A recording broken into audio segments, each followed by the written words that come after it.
A few days after we moved into our new house, the doorbell rang loudly. I unlocked the door, and the front doors opened forcefully. "If you finished your new house, why haven't you invited us over?" It was my mother-in-law at the door. Behind her was my husband. Pushing me in surprise aside, my mother-in-law entered the new house without my permission. "It's a nice house with a garden, and unusually tasteful for you. You're a hopeless housekeeper, but you're useful once in a while. Where's my room? This room looks like it will get a lot of sun." I managed to stifle a laugh at my mother-in-law's cheerful words. What a carefree person she is. "We are strangers, you know.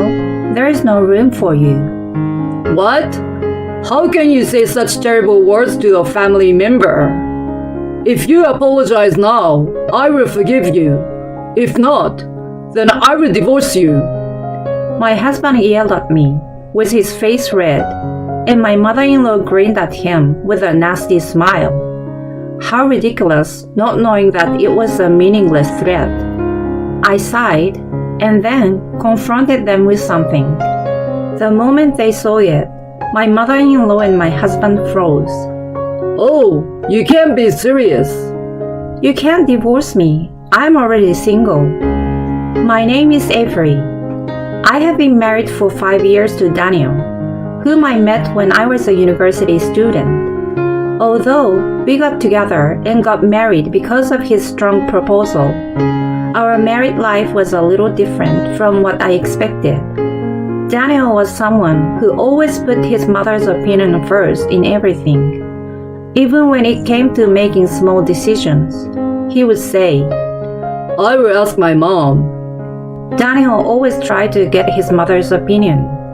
For example, he would ask for her opinion on everything from where to go on our honeymoon to which dentist to see, even the color of the curtains in the bedroom.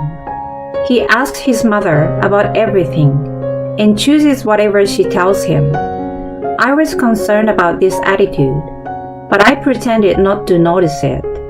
Because although my marriage with Daniel was not a very satisfying one, it wasn't bad either. He did help me with simple household chores, such as taking out the trash, even though he complained about it. On weekends, we would go out to eat together or go on trips. And on anniversaries and birthdays, we always celebrated and he gave me presents. I think Daniel was a rather good husband as long as I kept my eyes on my mother-in-law. So I didn't point out anything in particular to him, and we stayed married. However, something happened after my father-in-law passed away.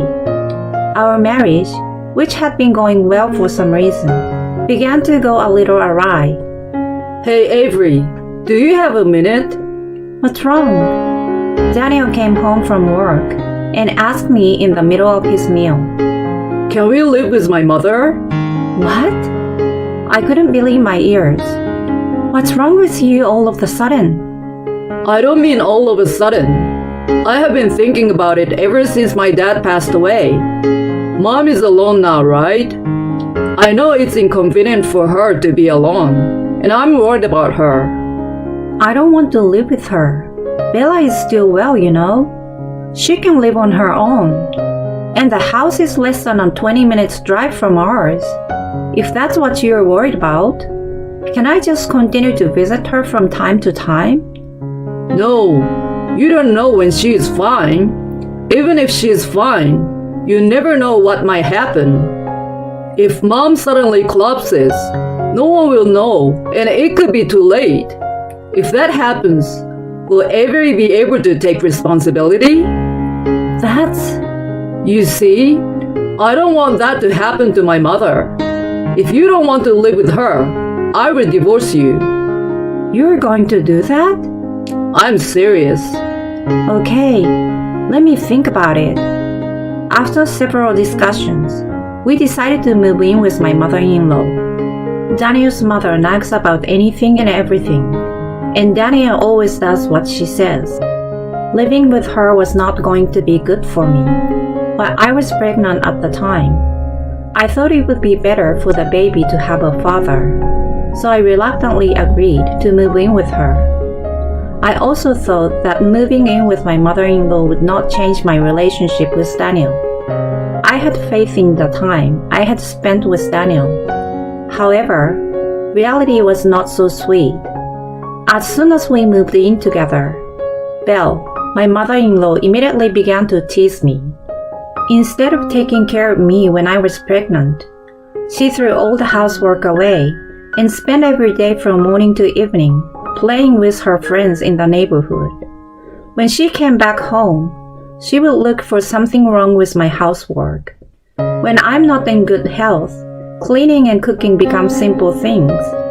I tried my best to explain that my mother-in-law must have experienced this before and would understand. This is why young people are no good these days. When I was young, I did my best even when I was sick. What's with all the cleaning? You are leaving water stains all over the place. Even the laundry is not well ironed. You also need to make at least 3 side dishes for meals. Are you going to start me and my sweet boy? She would rattle on about these things and would not listen to me. Often there were days when I had to redo household chores even when I was feeling sick. I could not stand it any longer and complained to Daniel, but he always took my mother-in-law's side. Sure, there are some things Mom says that are mean, but it's your fault for not doing your chores properly, isn't it? Don't blame my mom. But there are days when it's really hard to even stand up. It's tough being expected to do everything perfectly on a day like that. But my mom did it when she was younger, when she was pregnant with me. So there's no reason why you can't do it. It's your own fault if you can't. Health varies from person to person, and your mother is out of the house all day and night playing around. This apartment was ours to begin with, and she doesn't even pay any of the bills here. I need you to ask her to help me out with the housework until I feel a little better.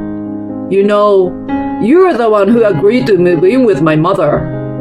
If you have a problem with her, then we can get a divorce. I think he's feeling very secure that I will never divorce him. I also sighed at Daniel's smirk and disgusted smile. He wasn't the kind of person to say this before we moved in together. To be honest, Daniel's attitude, combined with my mother-in-law and my health problems, had begun to wear me down in my marriage. Then one day, as usual, my mother-in-law went out to play with her friends, and I was alone in the empty house doing the chores. I was feeling better than usual, so I did the chore more carefully. And just as I was thinking that today would be perfect, my mother-in-law came home and screamed, "Belle, what's wrong?" "Everything is wrong. My clothes are a mess." "What?" "But I washed them like usual." "These are expensive clothes that need to be hand-washed. How dare you put them into the washing machine?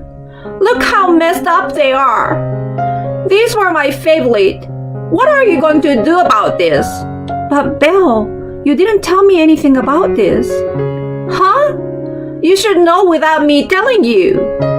My mother-in-law was in an unmanageable state, and at this moment, Daniel came home from work. I'm home. What's wrong? "Welcome." "Daniel, Avery ruined my clothes. They were so expensive." My mother-in-law interrupted me and ran up to Daniel. This is the one that you wear a lot, right? Daniel looks at me as my mother-in-law hands him the clothes. Avery, you can't even do something as simple as doing laundry? "Well, your mother didn't tell me anything about it, and I didn't know it had to be hand-washed. It's my fault for not checking, but Bella is also at fault too."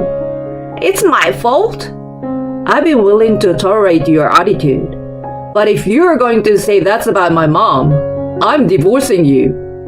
I don't want a wife who can't even do housework. Get out of here.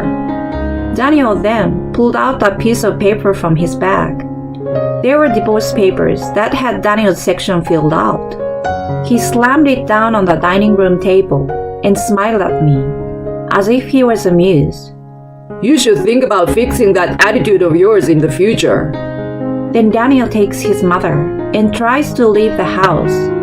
Hey, where are you going? We're gonna go eat out. I can't let my mom eat that cold, nasty food, and I don't want to eat that either. He says this and leaves. My mother-in-law, following behind him, glanced back at me. She had a victorious look on her face. I had been holding back for a long time, thinking it was for the sake of my baby. But when I remember my mother-in-law's triumphant look and Daniel making fun of me, I feel uncontrollable anger and sadness. Although Daniel was a person who always put his mother first, he was never a person who would make fun of me. How could this have happened? I just stared at the divorce papers that were left behind, helpless to do anything about it. At that moment, my smartphone, which I had left in my pocket, vibrated. I checked it and saw that it was my mother calling me. Hi, Avery. How are you doing? Hi, Mom. It's been a while. You haven't been in touch with me lately, and your father and I are worried about you. I'm sorry I've been busy, but I'm well. If that's the case, then all right. I felt a pain in my chest when I heard my mother's cheerful voice, which I hadn't heard in a long time. I found myself with tears spilling from my eyes. Mom. Avery, what's wrong? What happened? I heard my mother's confused voice as the tears I couldn't hold back anymore began to flow. I was at my limit. The emotions I had managed to suppress were finally getting unleashed. I told my mother everything that had happened. Once I told her, she got even more upset than me. It's okay if you get a divorce. If you're worried about raising kids, don't worry. Your father and I will support you. We've already raised a child once. And look how well we raised you. Leave it to us. My mother said in a playful manner. I guess she was trying not to make me feel guilty about relying on them. And also, this is very good timing. What? Your father and I are thinking of building a new house. I called today to tell you about it. The unexpected words made it difficult for me to understand what she just said. My mother happily told me the details of the house she was planning to build. They are going to build a 2-story property with a garden. Contrary to the bubbly tone of her voice, which sounded like a child talking about dreams for the future, it seems that they were already talking realistically about the land, floor plan, and cost, and all that was left was to sign the contract and start construction. Do you want to live with us, Avery?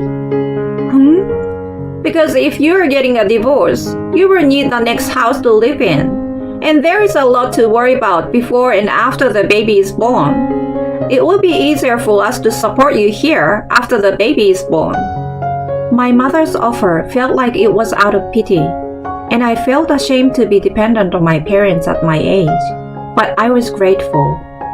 I was unemployed after resigning from my job when I became pregnant, and I was not confident that I would be able to find a new place to live right away. Besides, I now have a child in my belly. Living alone, I didn't think I would be able to handle the birth of my baby. I gratefully accepted my mother's proposal and decided to move in with her in her new house. However, I couldn't shake the feeling of being sorry, so I decided to put a down payment on the house from the money I had worked and saved before I got pregnant, so that we could buy it together.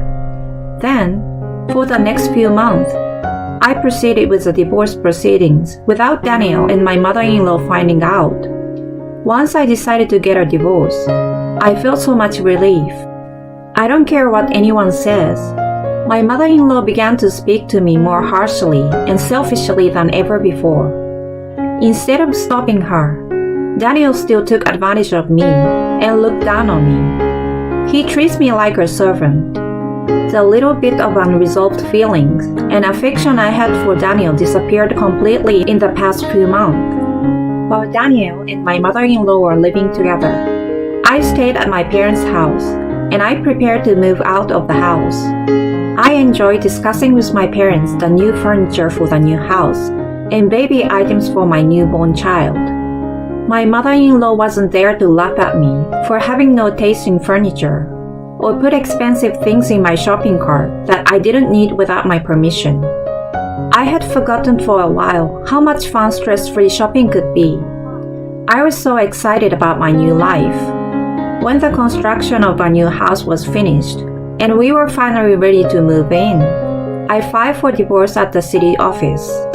Daniel had left the divorce papers on the table the day we had the dispute over my mother-in-law's clothes. I retrieved it after they left and kept it in a safe place. I thought I might be able to use it for something. At first, I thought we would divorce after a proper discussion, since we used to be a reasonably successful couple, even though we are in this situation now. However, I decided to leave without saying anything because of the way my mother-in-law happily and recklessly mistreated me every day, and Daniel's attitude of not listening to me, not defending me, and repeating the words divorce to me. A few days before moving out, I filed the divorce papers, which were successfully accepted, and I was now a single, free woman. With the weight off my shoulders, I moved into the new house with my parents and was enjoying my new life to the fullest. Then, an unexpected visitor came to our doorstep.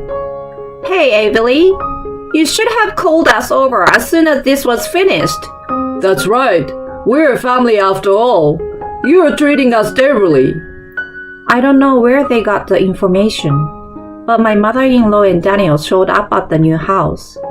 I was too surprised to say anything, and they entered the new house without permission.